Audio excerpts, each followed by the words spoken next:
Eu vou fazer essa leitura, pessoal, aqui do meu celular, já que eu estou usando o computador, para poder, nossa, essa live. Então, vamos lá.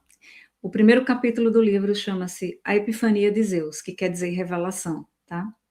Palavras de Zeus a partir de agora. Vivi muito mais tempo do que gostaria e do que poderia.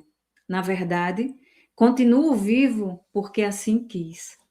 Não me submeti ao dano do destino e tampouco ao jugo daqueles que sempre tentaram me destruir.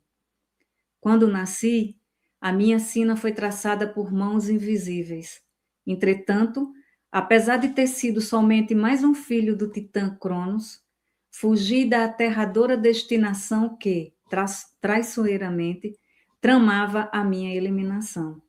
Assim, aquela que me urdiu, a titanide Reia, escondeu-me para que o meu pai, que me fez a sua imagem e semelhança, não me aprisionasse, como ele já havia feito com os outros filhos que nasceram por meio dele.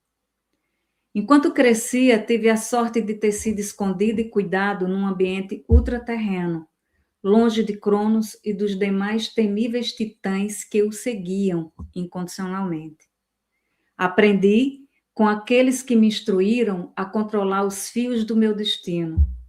Assim, quando tive poder suficiente para me erguer acima daquele que ficou conhecido entre os titãs e posteriormente entre os olimpianos como devorador de mundos e de existências, aliei-me aos meus irmãos para que pudéssemos aprisioná-lo, uma vez que matá-lo constituía uma impossibilidade.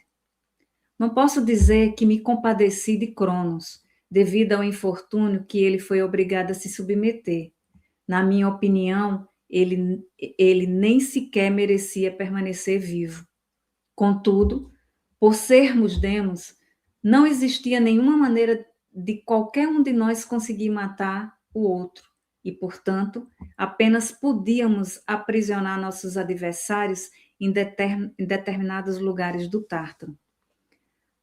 Com o passar dos milhares de anos em que sobrevivi, aprendi que o tempo é o verdadeiro senhor dos nossos destinos e que, cedo ou tarde, ele acaba por nos mostrar quem manda em quem. Desse modo, apesar da nossa longa existência enquanto olimpianos, tive que aceitar que, em algum momento impossível de se determinar, acabaremos por perecer para a realidade da qual fazemos parte.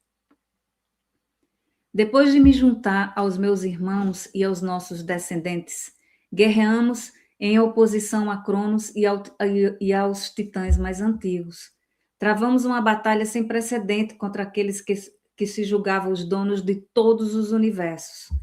Quando vencemos esses mais cruéis titãs, nós os aprisionamos nas profundezas do submundo, formado pelos locais mais sombrios do reino de Hades. Nestes ambientes, o destino que nosso temível pai e seus ferozes seguidores teriam era de ficar aprisionados para sempre. Com auxílio da deusa Atena, prendemos os titãs mais perversos com correntes forjadas pelos deuses mais poderosos do Olimpo, as quais eram inquebrantáveis, uma vez que nenhum ser conseguiria destruir o que foi elaborado a partir da combinação do nosso poder mental. Entretanto, devo admitir que somente eu, Zeus, o rei dos deuses, poderia romper as correntes que os obrigavam a ficar eternamente reféns das condições tenebrosas daquela moradia. Assim sendo, Cronos e os gigantes devoradores de vida, ainda agora, encontram-se presos nos ambientes do Tártaro. Comecei a minha história narrando a finalização de um evento que foi determinante para o que eu viria a me tornar.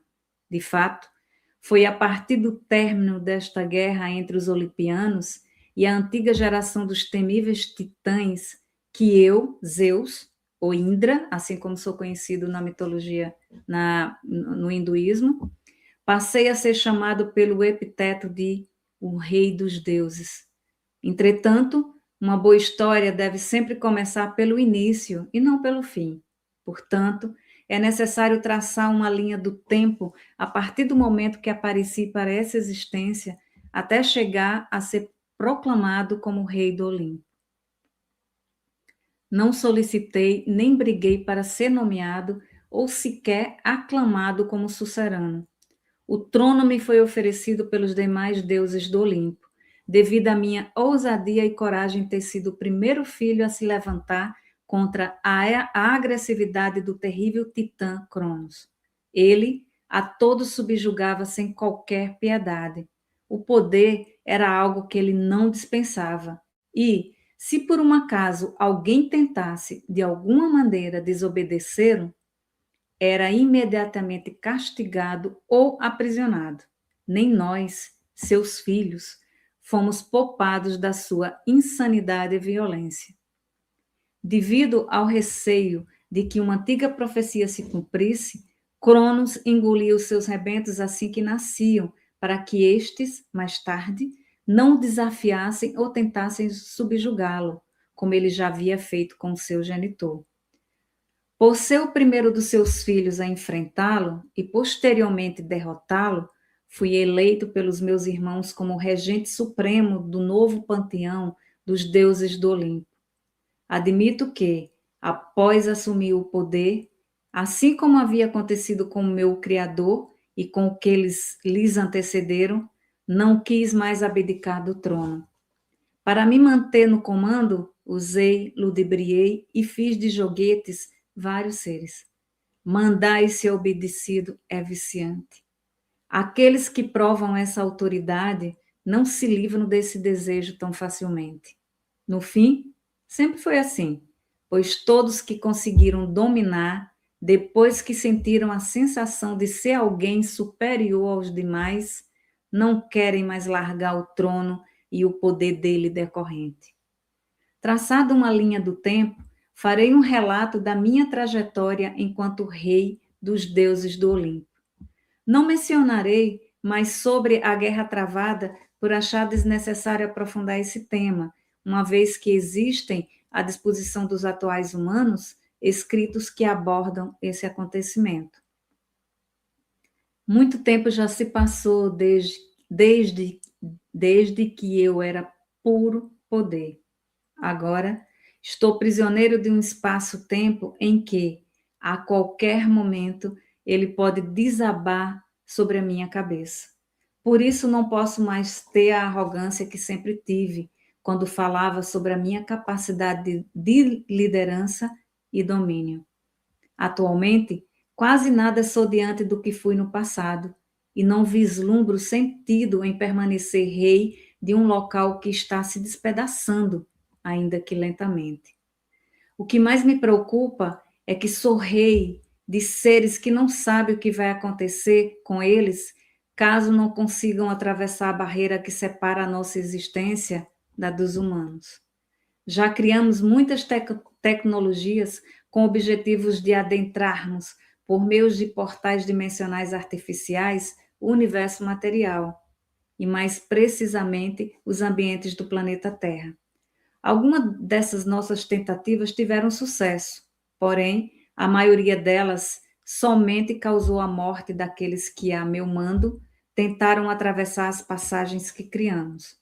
Para nosso desespero, os que lograram chegar na Terra acabaram por fenecer, pois os seus corpos, advindo desta faixa de realidade em que vivo, não suportam por muito tempo os raios gamas emitidos pela estrela que os humanos chamam de Sol. Uma vez que me encontro nessa situação, não desperdiçarei esta oportunidade de me expressar e, portanto, não falarei de algo que, neste momento, não me ajudará a encontrar uma resposta convincente que me oriente a poder me tornar melhor do que tenho sido enquanto olimpiano. Preciso explicar que passei uma longa temporada observando como os humanos pensam e agem, até poder chegar a essa conclusão que acabei de fazer. Depois de passado tantos anos da minha longa existência, venho tentando compreender nos últimos tempos o motivo pelo qual não há mais em mim a motivação tão forte para exercer o poder. queria somente encontrar um modo de fazer com que todos que continuam vivos aqui no Olimpo consigam chegar com vida no mundo dos humanos.